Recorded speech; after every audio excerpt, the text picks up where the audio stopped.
hopefully by the afternoon we find out that the crossing today was fine and that weather looks good for tomorrow. And then it's just get to Whiz Beach, do some stocking up in Whiz Beach, and tomorrow morning, well, actually I have no idea when tomorrow. Tomorrow's tide. Yeah. But I don't know. We'd have to leave on either the ebb tide or the falling tide. We wouldn't, I don't think we'd leave on the rising tide. But I don't actually know, because that's what you pay a pilot for. Yeah, it's kind of nice just handing over responsibility, isn't it? Yeah. At least for the tide times. You know, I'm sure I could work it all out with the charts and everything. It's not the most complicated math, but But we don't have to. yeah, and I'd rather not. Like, you know, the reality is, pardon me, it is early. But the reality is that tides are Tiding. well, they're just enough of a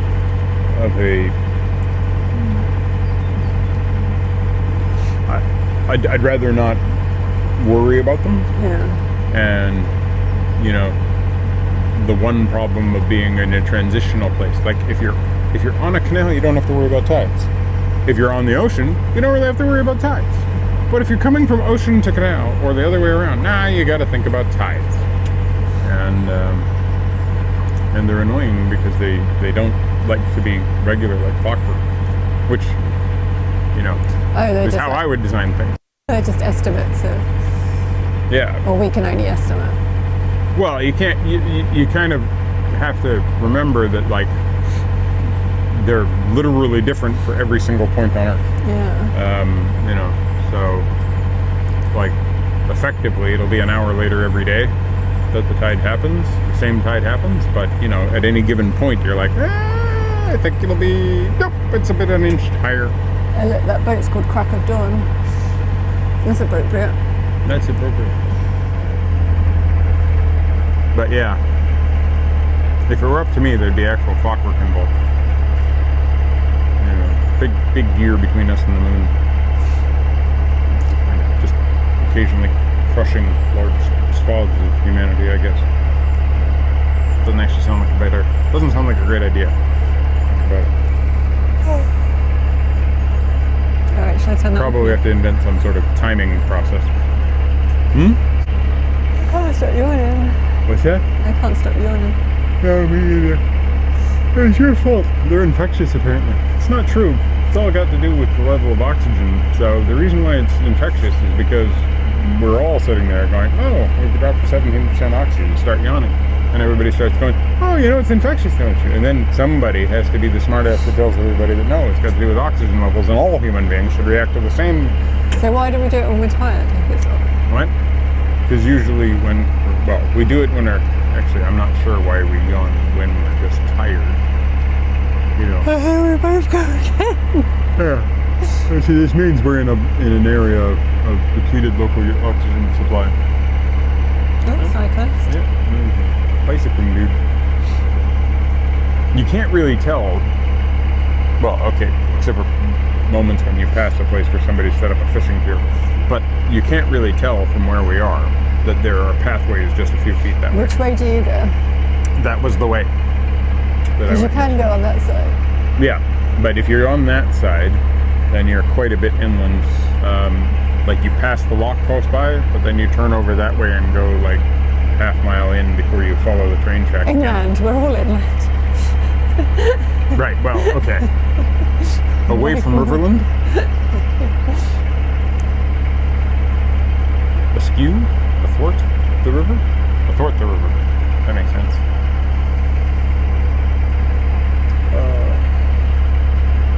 Alright, I'm gonna stop it now. Okay, suddenly I'm cold. I don't feel like a lack of oxygen now. I'm not yawning.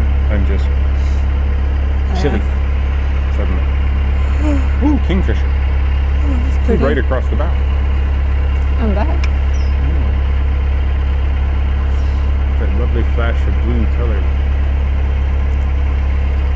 It's funny because it's like you see that flash of blue and you're like, oh, pretty blue. And then the bird's like, why are you looking at my butt? Oh, another parakeet up in the tree. There's quite a few parakeets around Overton Lake. They were squawking yesterday morning. Was it yesterday morning? Mm-hmm. Now see, I like that. Rust effect. Yeah. Is that what we're going for? Well, sort of, yeah. That's fiberglass, though. So. I don't think fiberglass rusted. I think that's just layers of body putty and paint.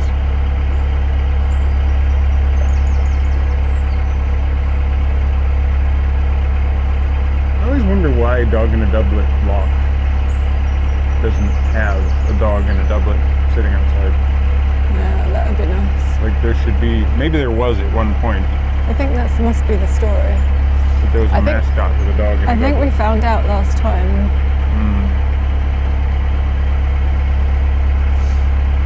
But I still think there should be like a government employee dog with a doublet sitting out there, but hello. I don't know how that trained that dog to say hello, but especially with that accent. And why do you think the government are going to pay for that when they don't pay for the... No, well, they got a new government now. They can afford to pay for it. Well, because they're not bribing their mates.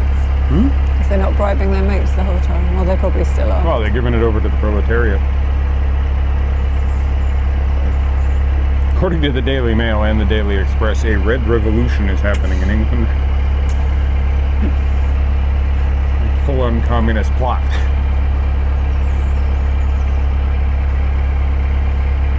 Never, ever read the... If it says daily in the beginning of it and it's an English tabloid, ignore it. No. If it says the or ends in a letter and it's an English tabloid, ignore it. Starts in a letter, ends in a letter, has any picture of any royalty whatsoever, describes any royalty whatsoever, has words on it in language of English. Ignore it. Oh, I thought that was... I don't know what that's supposed to be. That bird. Oh, that's to keep the... I know what it is, but I don't know what birds it's supposed to be. Oh, it's supposed to be a peregrine. Oh, fell into the sun now. Sun is officially up. And apparently it's causing oxygen depletion. Oh, sea breeze. I like that. What do you like about it? Well, it's Dutch, isn't it? I don't know. Hello to sea breeze. I don't speak Dutch. The brugge.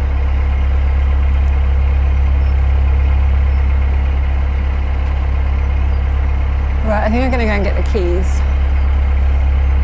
And my jumper. And my sunglasses. And your sunglasses. Feel free to carry on talking. No, let's turn that off. Today's video was about air crash. Yeah, involving a Slovenian airline flying into, Yugoslavian airline flying into a Mountain? A mountain near Corsica as they were taking a trip to the place where Napoleon was at one point, spend his childhood. But yeah, it's a tragic story because it really just fundamentally comes down to two people using slightly the wrong phrasing, and that leading to two people having completely different ideas of what they were supposed to be doing, and yeah, led to tragedy and the loss of 180 people. Yeah. But I went inside for a bit, so I missed the when everything started going wrong. I was there when they were circling, or they were starting the circling.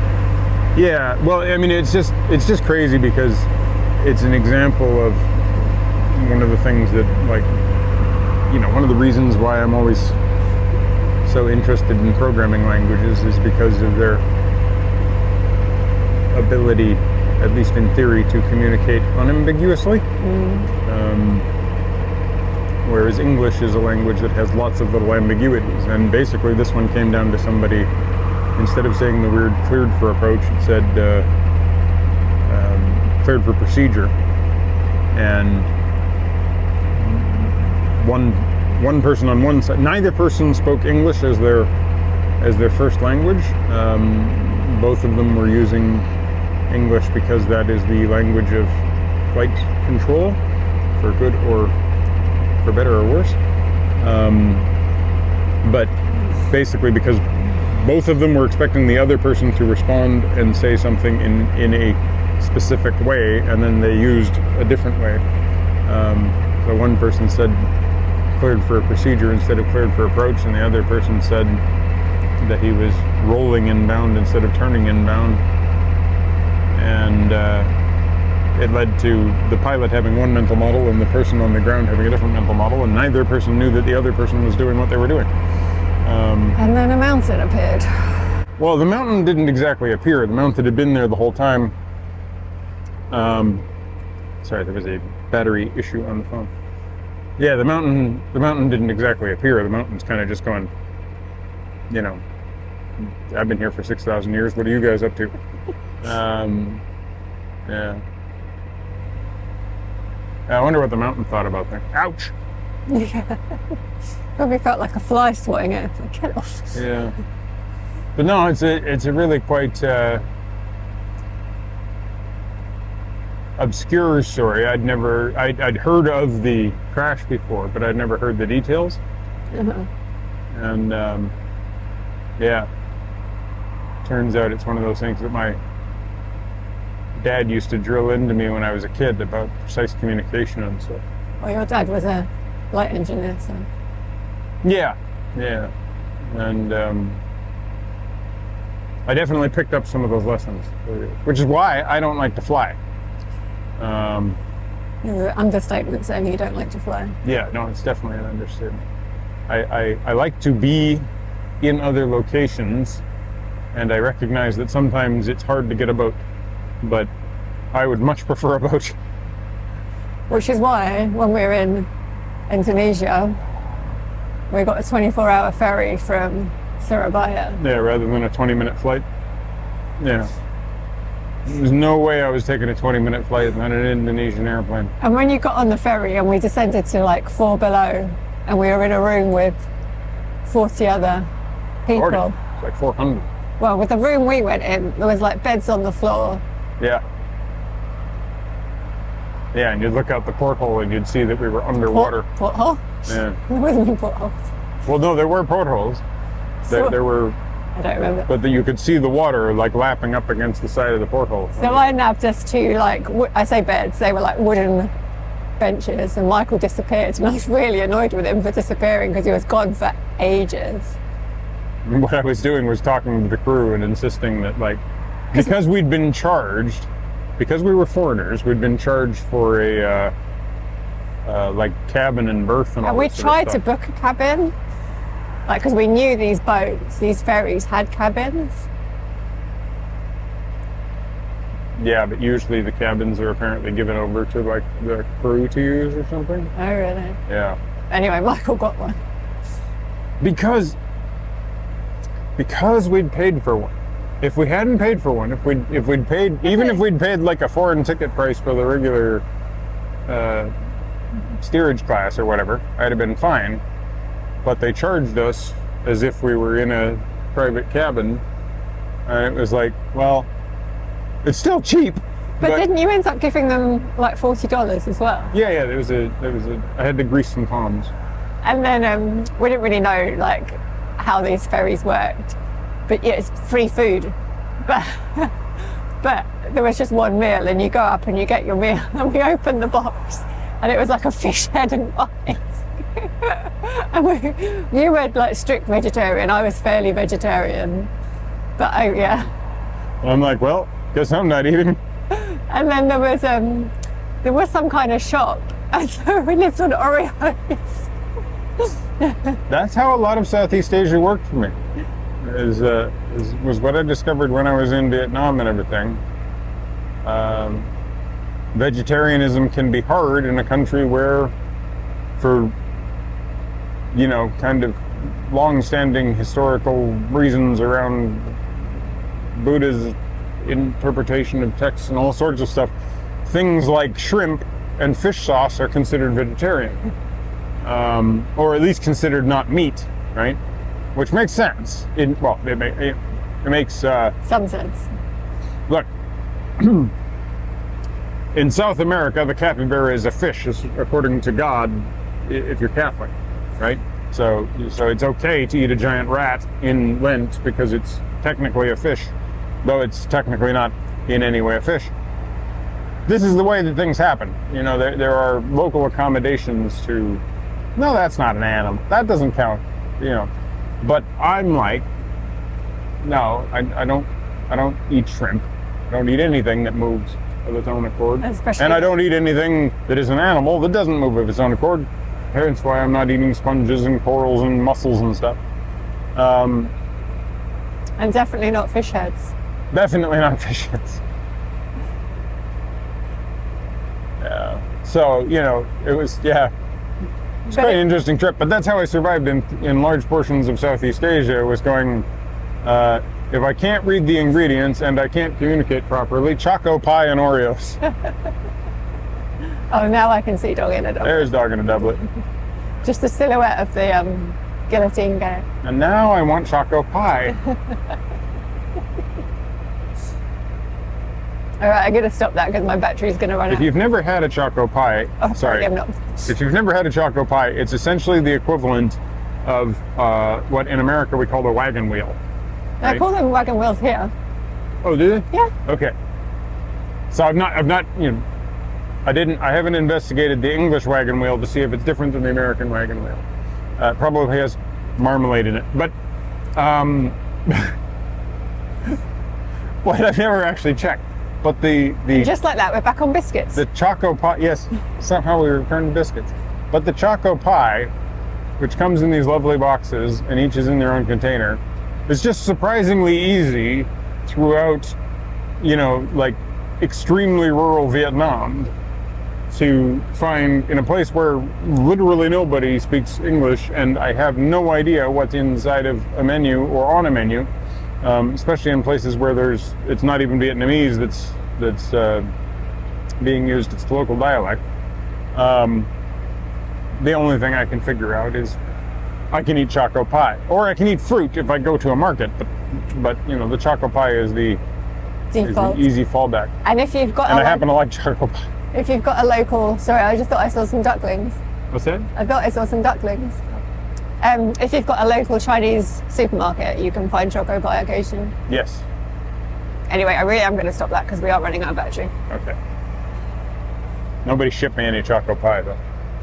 Anyway. Yeah. So we've been watching a documentary about the James Webb telescope. The JWST, the James Webb Space Telescope, which was launched Christmas Day a few years ago. And, was it actually Christmas Day? Yeah, I believe so. Yeah. It was launched from French Guiana and had to travel over 1 million miles to the L2 Lagrange point. And it had to go through an enormous amount of like engineering miracles to actually function.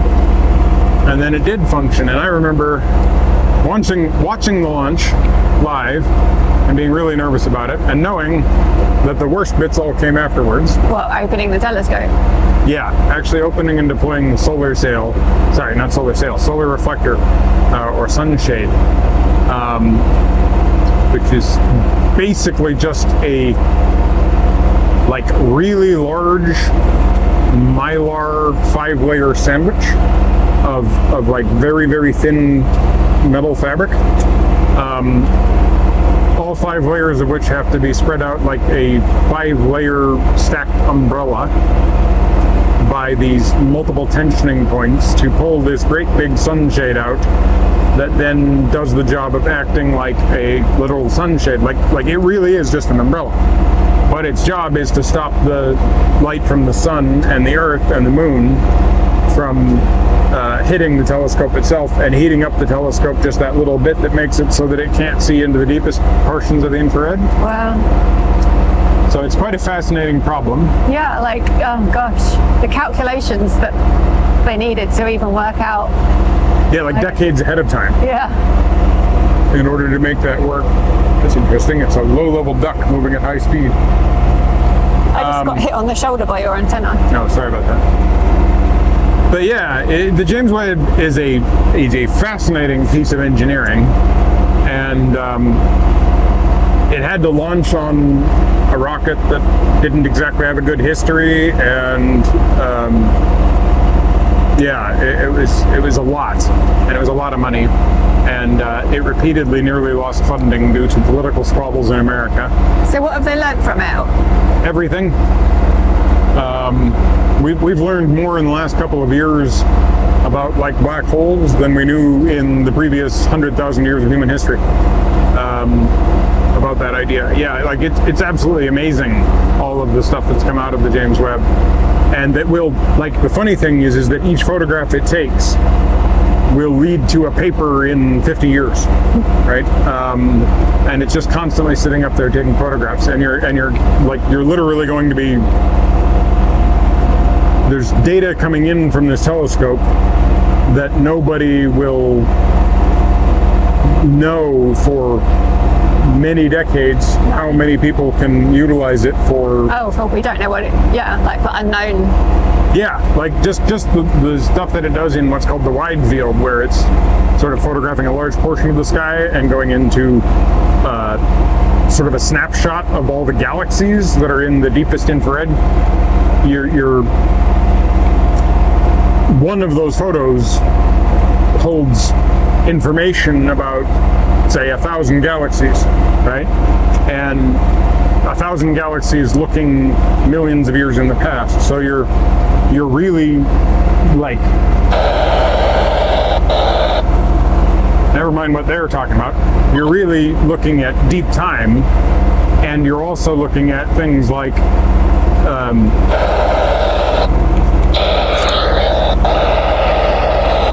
somebody's holding down their button.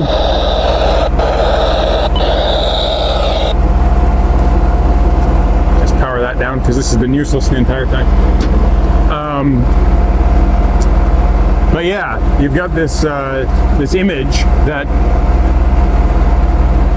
there's information in there about things like gravitic lensing. So you're looking at a galaxy, and if you look at multiple images of the same region over time, you might be able to notice that like there's a black hole between us and that galaxy because there's multiple copies of the same galaxy. But you have to look at it over a period of time. Yeah, like there's a whole bunch of analysis that goes into trying to figure out what's going on in one of these images. And it's just, I mean, it's just absolutely fascinating because you've got this thing that there's so much bizarre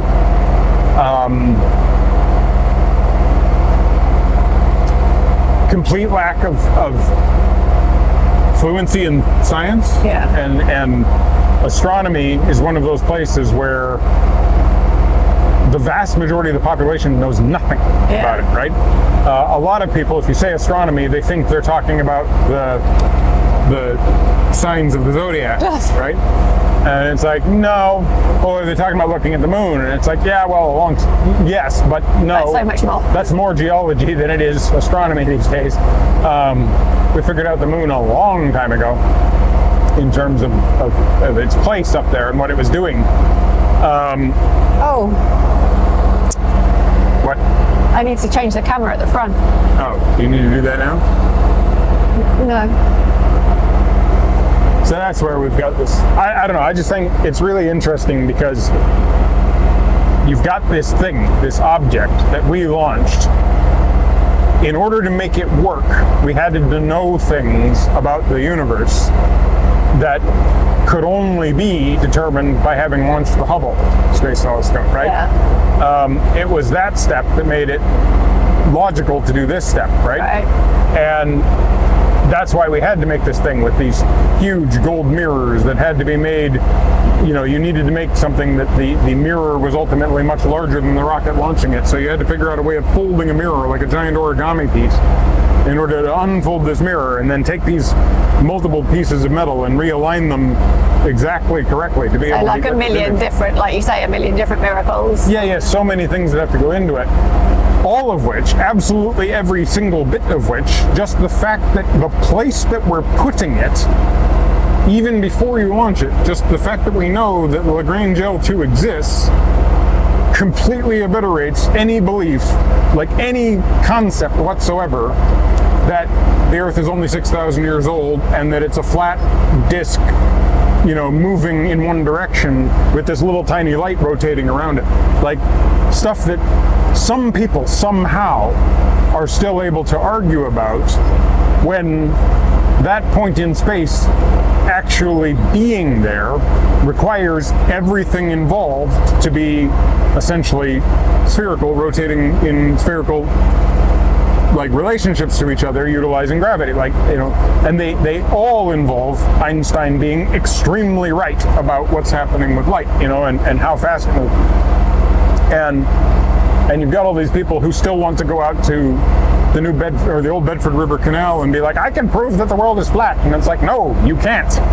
What you can do is prove that you are an idiot.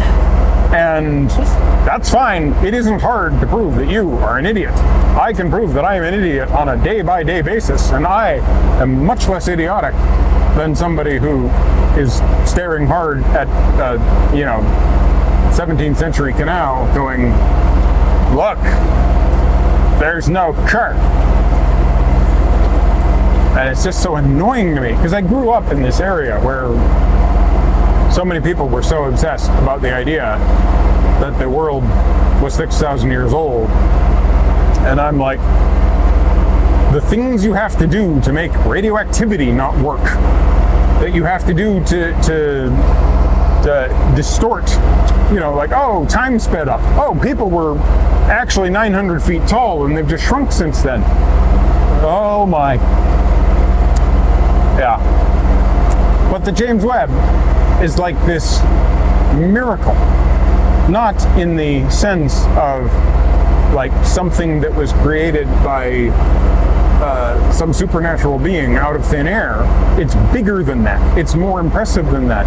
It's something that was made by a bunch of Darwinian machines that just happened to get smart enough to be able to figure out that, well, hey, not only can we get into orbit, not only is there this thing called orbit, we can get into orbit, and then we get into orbit and put a telescope in orbit, and then we take that telescope that we put into orbit, and we realize that the telescope that we put into orbit is out of focus, so then we've got to put some guys into orbit to put a piece of glass into that telescope to make that telescope sharp, and that's what we're doing in the 1980s. And then we set out going, wait, there's these places that that telescope looks at where the sky is dark. And we know that the sky isn't actually dark there. The reason why the sky has to be dark is because further out there is stuff so far away that the expansion of the universe has caused the light to shift to the red. The wavelength of light that was being transmitted at this wavelength is now so much larger that it's only visible in the infrared. See, Einstein's theory of relativity is necessary to make this happen. You have to be able to look at the universe through space telescopes and like really large telescopes in order to see that Einstein's correct. You prove Einstein's correct, and we have really proved that Einstein was correct on this one. And you go, okay, but what if I make a telescope that I can't, if I use this telescope on Earth, it wouldn't be able to see anything because of the heat of the air. Right? I need to put this thing into a place where, number one, it has to be in a stable position where it can constantly rotate, like, it, you know, it doesn't have to constantly rotate, but it has to sit up there in a position where its rotation relative to our rotation, relative to the sun's rotation, makes it so that it can keep this metal shield between it and the sun. Yeah. And it also has to compensate for the light being reflected off the moon from the sun and off the Earth from the sun. It needs to be able to keep these large bodies between it and this piece of metal so that the light bouncing from the sun off the moon doesn't increase the temperature a tiny little bit above absolute zero. And all so that it can cool down a sensor enough so that it can look into this really, really, really long wavelength portion of the infrared that you have to be nearly at infrared, like nearly at absolute zero to be able to sense this light. To look into that dark place in the universe, flip on your telescope, get an image back, and go, it's not dark, it's absolutely full of stars. It's not just full of stars, it's full of galaxies. It's full of galaxies and black holes and things. Like, that section that on the Hubble looks black has more in it than what we knew was in the universe until we looked at that one section of the photograph. Wow. Right? Like could confirm by having visually seen it.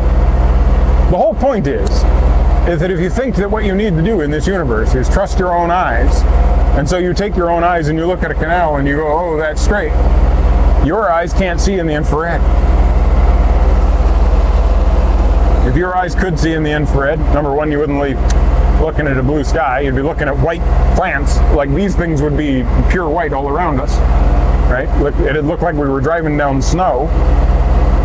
And yeah, the insanity of humanity never ceases to amaze me. Yeah. All right, I'm gonna have to go and change And that. somebody will yell at me for being political. Well, this is talking at the tiller, so. Yeah, I gotta turn and talk to the tiller then. Hey John, how you doing? Talking to the tiller. Talking at the tiller. Oh, not in the direction of, but while standing beside. I get it.